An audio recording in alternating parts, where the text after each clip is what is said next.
Hey y'all, welcome back to Right at the Wire. Well, let's take a look at the late pick four sequence for Friday's card at Belmont. The seventh race is a maiden special weight for 3-year-olds and up, and it's run on the inner turf at 1.25 miles. So, pretty big step up in distance for most of these. We do have a couple that entry in here with Muggsy Fury and Fluorescent Bay. So, our first candidate is Headline News, and he will have the number two saddlecloth in your programs, but he will be on the rail.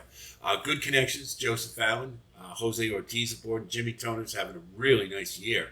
The second start here should be a really good place for this one. The first start didn't really have any excuses in the stretch, but had the look of a horse that more ground was definitely going to help. It seemed to engage, get into stride late in the race. So I think the added distance is definitely going to be a plus for this one. So I think this is an obvious use. Muggsy Fury did not have a very good debut at a mile on the dirt. Blew the start completely and was a good race. Battle of Lexington just came back to win by open lengths. So it was a pretty good race, but 42 and a quarter lengths is 42 and a quarter lengths. This one's last work was pretty good, so maybe there's a little bit of sign of improvement, but this one would have to get a hell of a lot better on turf to compete with the better ones in here. Big Brown is 8% with first-time turf starters, and the Dam, his long foal on turf went 0 for 6. So not very encouraging from that perspective. And bottom line is I just like others better in here. When Love Takes Over is kind of interesting. Had a pretty good debut on turf, got a solid second, but the big concern is it didn't build on it at all in the next start. It really just kind of merry-go-round it, just ran around the track as a non-factor. Redistricting is a really nice horse and won by open length, so there's no sin to lose to that horse, but this one didn't factor in the race whatsoever. Could rebound from it. It's certainly possible, but I don't know about my two. I just have a feeling that maybe this one is probably going to be up against it. If you were going to use, I'd certainly want a price. Fly Right to me is the kind of horse you have to bet against. That maiden effort debuting at 3 did get a career high buyer, which you always want to see. But it's the way this one runs open reined all the way around the track and is pretty one paced. The added distance I think would help for that type of style, but you just have to wonder if challenged if this one would have enough in the stretch. You see this one has fades late, all the 3 out of the last 4 starts, and so that is a bit of a concern, especially when you consider when this one went into Stakes Company, really didn't factor at all. And horses who run like this, when the class level rises, that usually happens. So if you were going to use this one, I would certainly not want too short a price. And I do think there are others who will be able to get to this one late. Probably going to try to take them wire to wire would be my guess. If you were going to use, I'd be very advised about it. But certainly has the speed, and Leah Giamatti's barn's going pretty well. But I just didn't like the way this one ran. Bottom line, Wild Guest is kind of interesting. You see steady improvement for 3 races in a row. Debuted with a career high buyer at 3 years old. Granted, it was on synthetic, but you are seeing a horse who's getting it, who's getting better. The debut on turf wasn't bad if you consider that was a key race. A Western Yarn's a pretty good horse. Pike Place, Classic Creation. So this one's had some good, some decent back class, and probably going to go on the front end. It looks like, from based upon the running style, and that might not be a bad place to be. Justifies are usually about 1.125 miles is it for them. So that's my concern. You do get Galileo on the bottom, which perhaps will make up for it a little bit. So I think there's some possibility with this one for sure. And I do think you're going to get a decent price. Maybe one to think about as kind of a counterpart to Fly Right. Nostalgic one didn't do any running at all in the debut, but it's trained by Todd Pletcher. You're getting Lasix in this one. Had quite a bit of time off.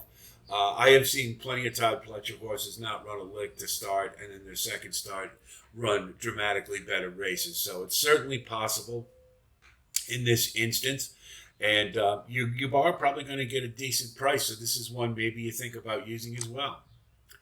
Truly Quality is got about, is really coming into this race in good form. I know that there's 2 seconds in a row, but just couldn't quite get to King Curlin. But the thing was, this one made a steady move all the way around the track and still had plenty left in the stretch. Coming from the rear, moved early. And I really like to see that. I think the added distance is definitely going to help this one's chances. You get Jonathan Thomas, whose barn's going at a good clip, and you get a Rod Ortiz aboard. And I think it's encouraging that he had a Rod at Indiana Grand for the debut, not a track a Rod normally rides at. So I think maybe that's there was some good intentions there that this one has more to offer. And I think this one's a logical win candidate here. Swore is kind of interesting because Graham Motion is good second off the layoff, and his barn's going well right now, and he brings in Flavian Pratt. The debut on turf was pretty nice. Had to check really hard early, and yet was able to rebound from that and made a sweeping move. Really had a ton of horse left, and having to check kind of compromised things. It wasn't able to get up, but I thought it was a really nice race, and probably would have been better on the buyer scale, but for the checking effort. So I think this one is definitely a comer. There's more in the tank. I would expect a dramatically improved effort here. My concern more than anything is that Broken Vow is not a mile and a quarter sire. They're more mile and an eighth. And Carabella is more of a sprinter. So even though being by Ghost Zapper. So I do wonder about the pedigree at 2 turns.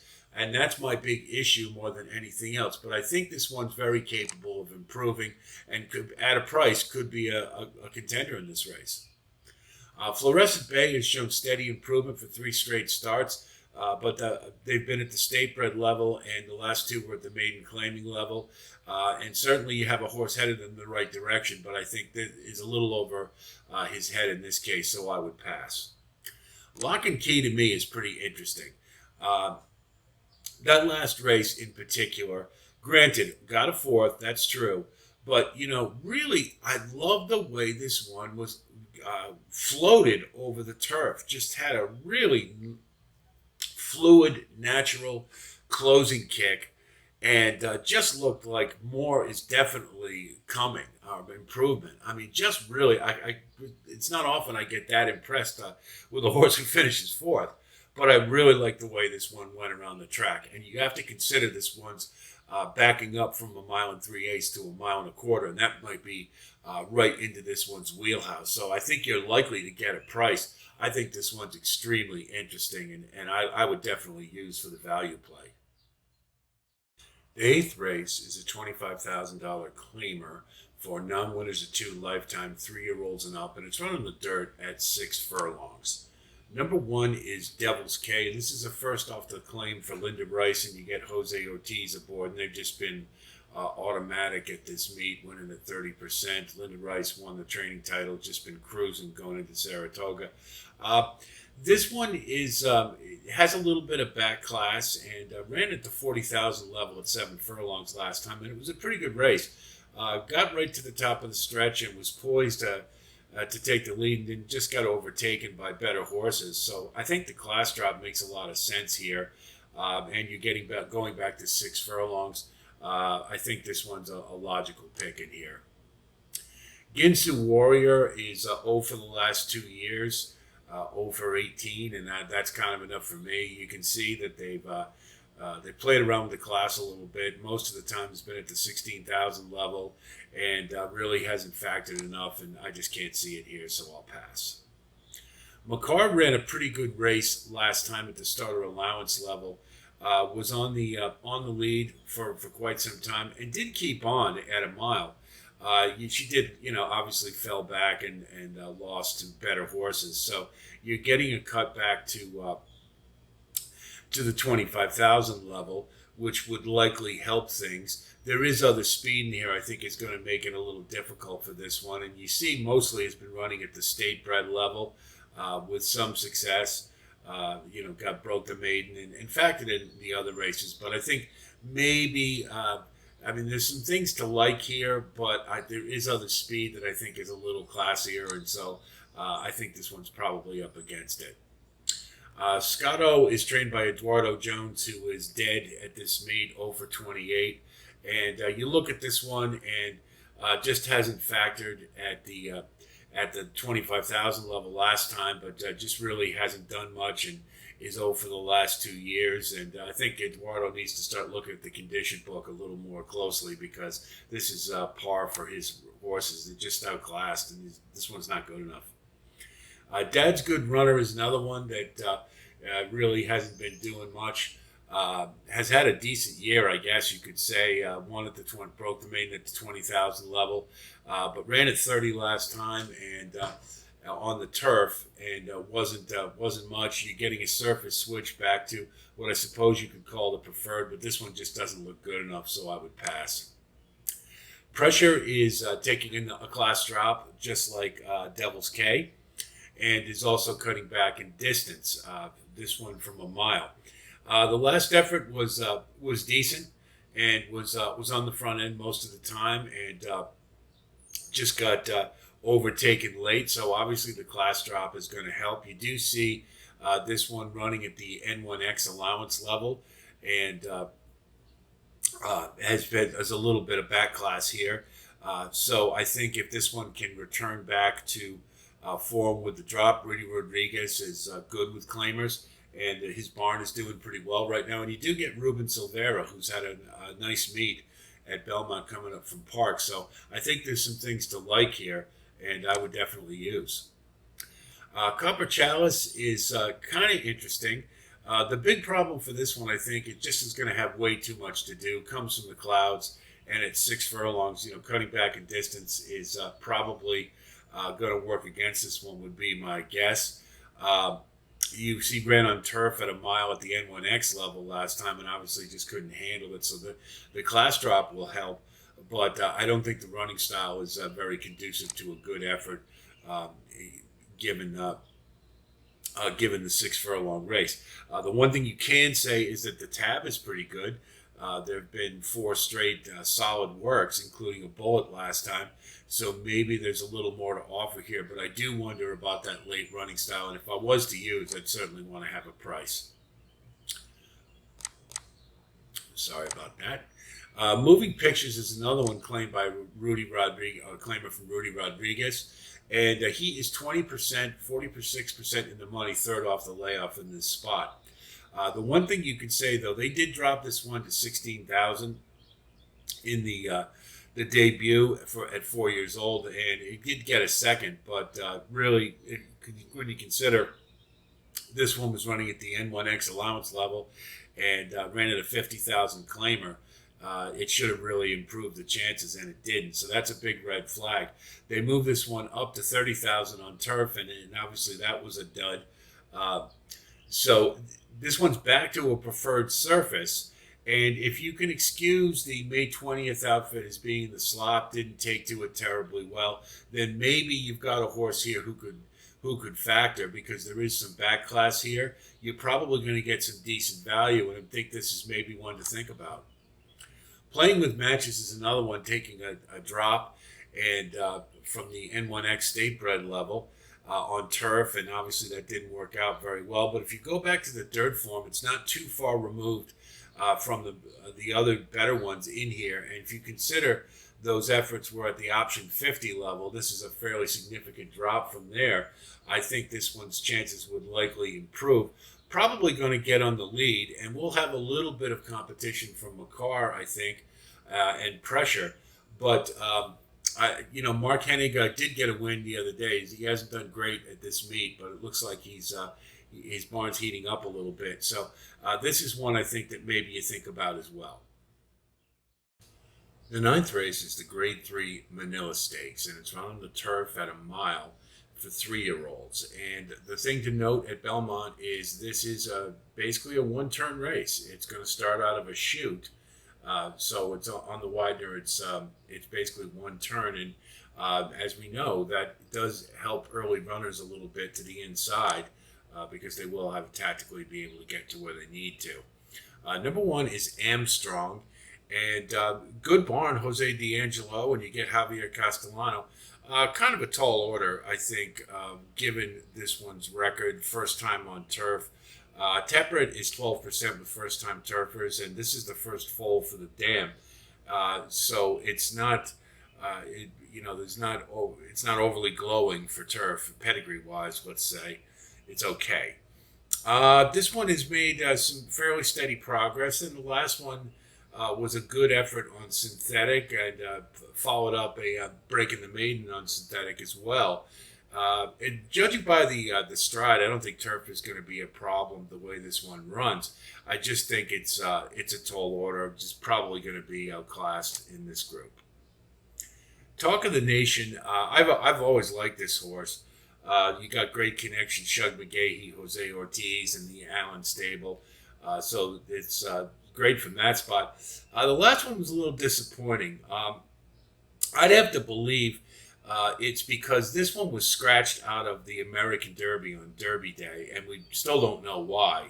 But missing a start, I think that he had been pointed to, might have explained why he was a little rank early in this race. Did make a turn for home and had plenty of run. He just got run down by Bapio, so maybe being ranked took a little out of him. The thing that's more of a concern to me is that his class level is not improving. He's basically running at the same class level, and others have run better. Does that mean that he won't run an improved effort in this race? No. I mean, Shug McGahee is second off the layoff.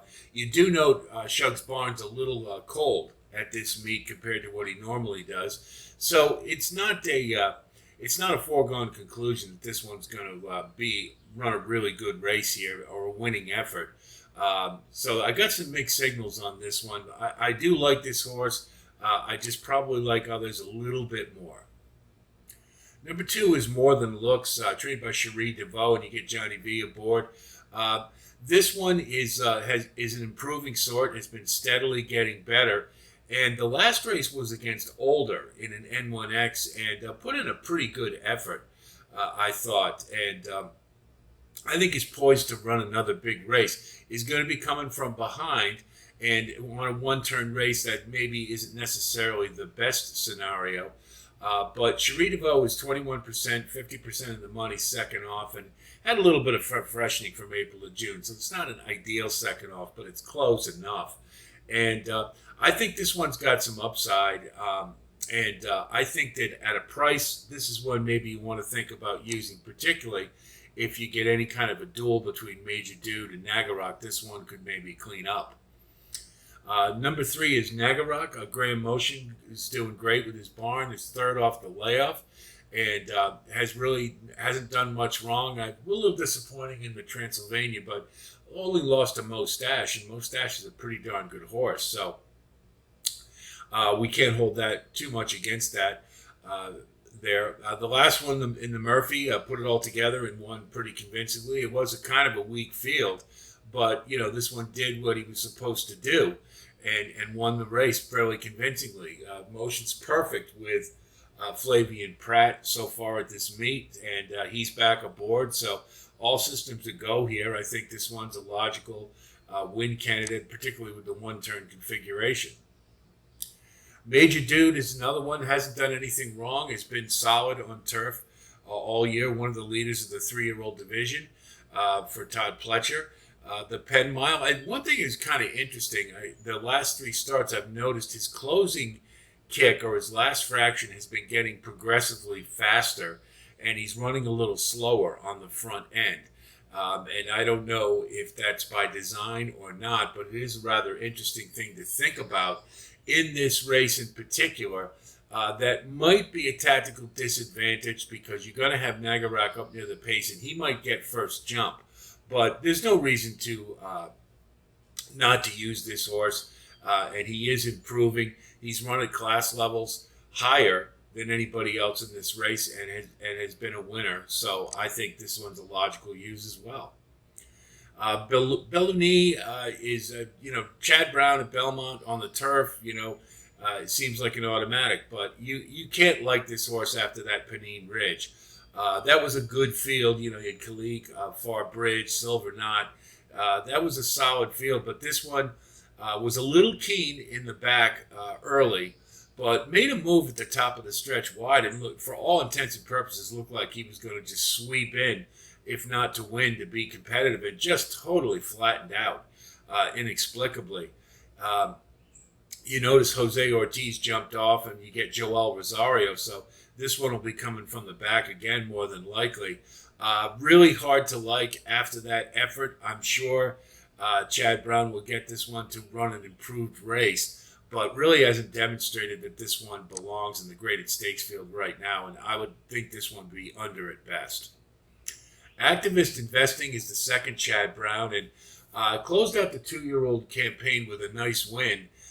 You see, was beaten chalk for the first two, but improved every start. So this one just took a little while to figure it out.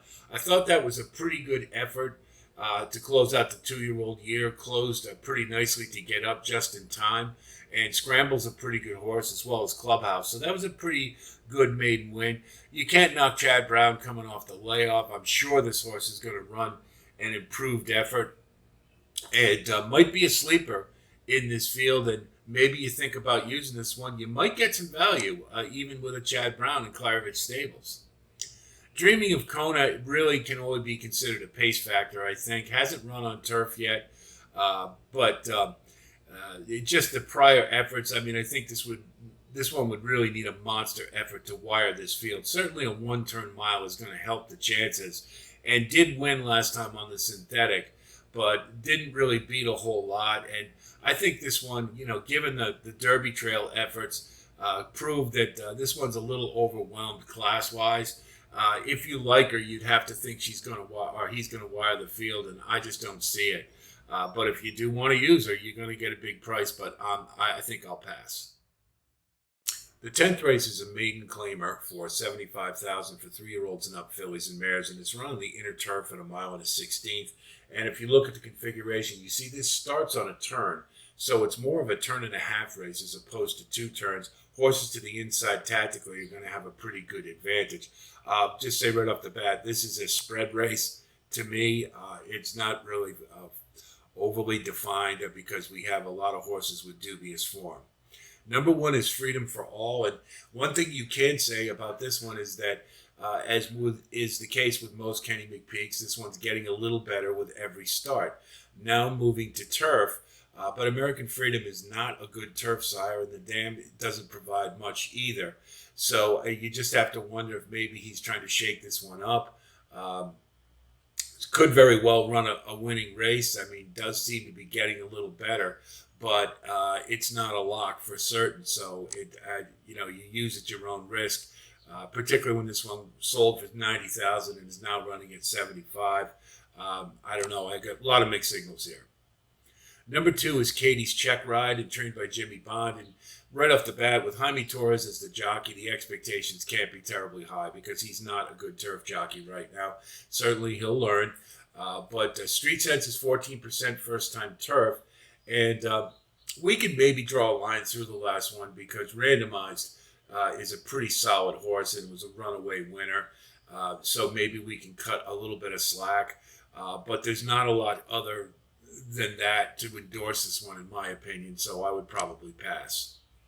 Diamond Status is over 13, and that's enough for me. Even though you get Jose Ortiz, you see he's ridden this horse quite a few times and has never done any better than second. They've dropped this one to lower claiming levels to no avail. And so I think this one is just a logical pass. I just can't endorse at this level. Wixie Pixie was going to run last Friday, and it would have been a 6-day wheelback, and has had a little more time now, and I don't know if that affects things a whole lot. David Dunk must have a reason for it. He's 2 out of 3 when he wheels horses back to 7 days. So I think maybe this one will show something. You don't get any great turf stats for the sire or dam, and David Dunk is normally 5% with second-time starters. But wheeling back, there's something to it. I just don't, I just don't know. I mean, it's hard to say with this one, especially stretching out for the first time. But is by good magic, so the distance maybe helps a little bit, and you do get 20-1. Maybe you throw this one in. Don't Tell Amy sold at the Keeneland September sale for $235,000, and it's now running at a $75,000 claimer. So that's a red flag right off the bat. You see the last maiden special weight on the dirt was was pretty awful. Lost by 41 3/4. Well, granted, it was to Promise Her America, who ran the Kentucky Oaks. And prior to that, she had run against a couple of next time out winners. So the class levels were pretty decent. And you do see her debut. She did get a second, so it showed a little bit of talent. Um, Tom Morley's a nice trainer, and Twirling Candy's 14% with first-time turfers and 17% with turf roots. And you do get Javier Castellano. If there's something here, he'll know how to get it out of her. So I think at 15-1, maybe you consider this one. Number 6 is Financial Advice. Chad Brown, Flavian Pratt, Claravich Stables. What's this one doing running in a maiden claimer with those type of connections? This one could very well be dressed up. I don't know. I will say this.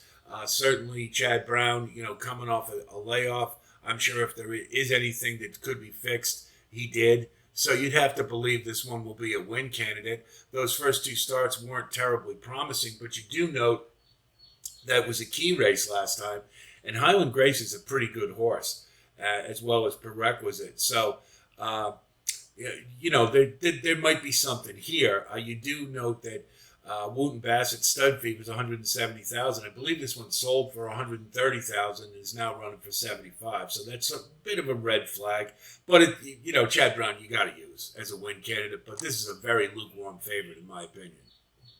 Can't Keep Me Down is trained by Mike Maker, and that last race was pretty good, I thought, in class. The fractions were awful quick early, but this one hung in there pretty well. And, basically was only overtaken like the last maybe 150, 200 yards. So this one was right in the mix and did debut at 3 with a career high buyer that was significantly higher than the one at 2. So those are all positives. Another step forward would probably put this one in the race. Is the most inside speed. So we'll likely be able to get up to the lead. And if you can slow it down, would certainly have a much better chance than previously. So at 10-1, I think maybe this is one you want to think about.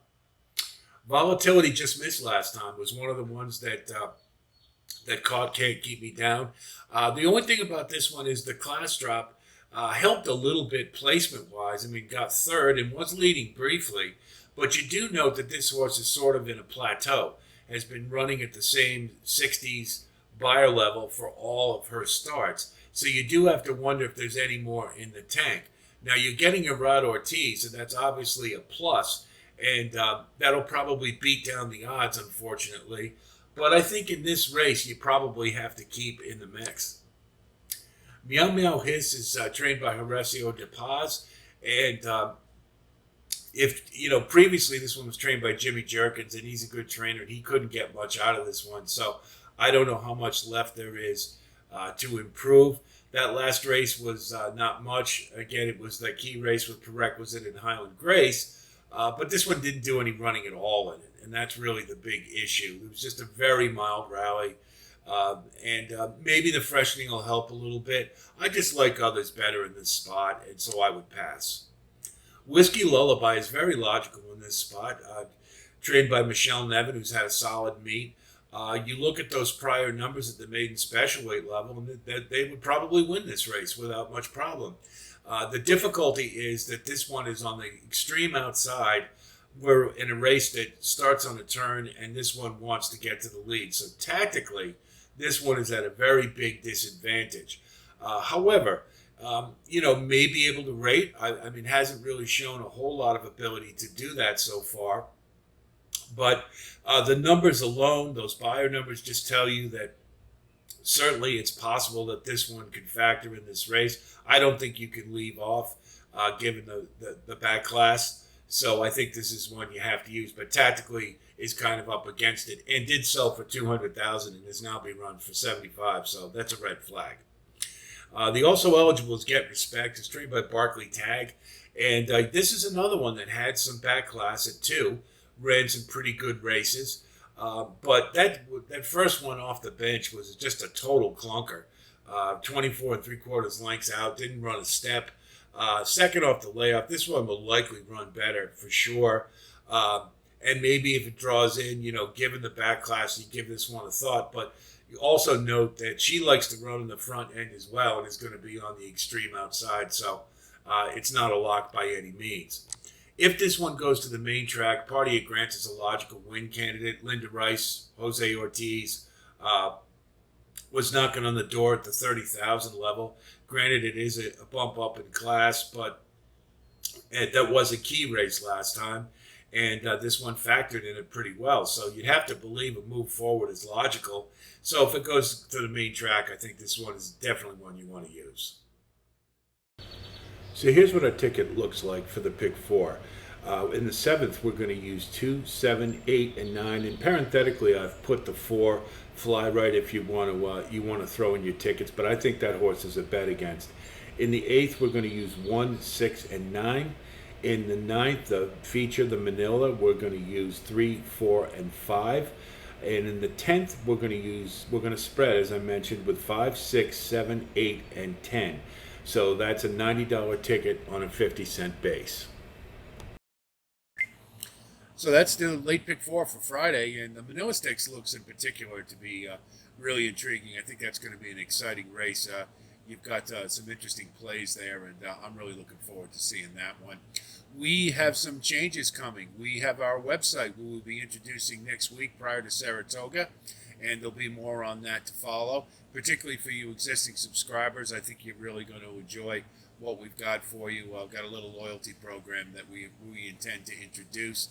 You'll have analysis and selections for the entire spa meet available to you, and some other materials that I think you'll get a lot out of. So be on the lookout for that. Of course, if you do like what you see here, please like and subscribe, and we do thank you for coming by. And for those of you who haven't joined so far, I recommend that you get on board before Saratoga, because there's going to be some pretty cool stuff that you're going to like for those of you who have stayed with us this far. So I thank you again for coming by. I'll be talking to you in the very near future, and until then, be well.